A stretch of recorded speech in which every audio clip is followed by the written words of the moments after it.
चोपडा शहरातील नगर परिषदेच्या उद्यानासमोर पाठाच्या चारीजवळ 32 वर्षीय युवकाची निर्घृण हत्या झाल्याची धक्कादायक घटना घडली होती. हत्या इतकी भीषण होती की मृत युवकाचा चेहरा पूर्णपणे विद्रूप करण्यात आला होता. त्यामुळे त्याची ओळख हातावरील टॅटूवरून पटवण्यात आली. या प्रकरणी मयताच्या नातेवाईकांनी दिलेल्या फिर्यादीनुसार संशयित आरोपींची नावे समोर आली होती.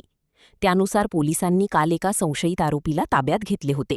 उर्वरित 2 आरोपी फरार असल्याने त्यांचा शोध घेण्यासाठी स्थानिक गुन्हे शाखेचे पथक रवाना करण्यात आले होते.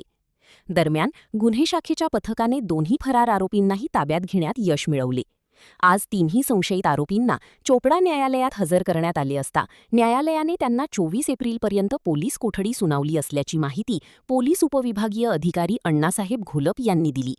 काल एकूण 3 आरोपी, काल सकाळी 1 आरोपी आणि काल रात्री दरम्यान 2 आरोपी असे ताब्यात घेतले होते.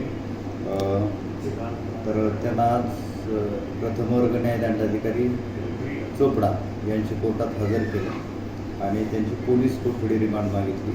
न्यायालयानं सुरुवातीला 24 तारखेपर्यंत त्यांना पोलीस कोठडी रिमांड दिलेली आहे. सर, साधारण घटनाक्रम कसे झाले? घटनाक्रम आता काल आपल्याला माहीत आहे. काल सकाळी 8 वाजता तो मृतदेह आपल्याला मिळाला. त्याची ओळख पटवली.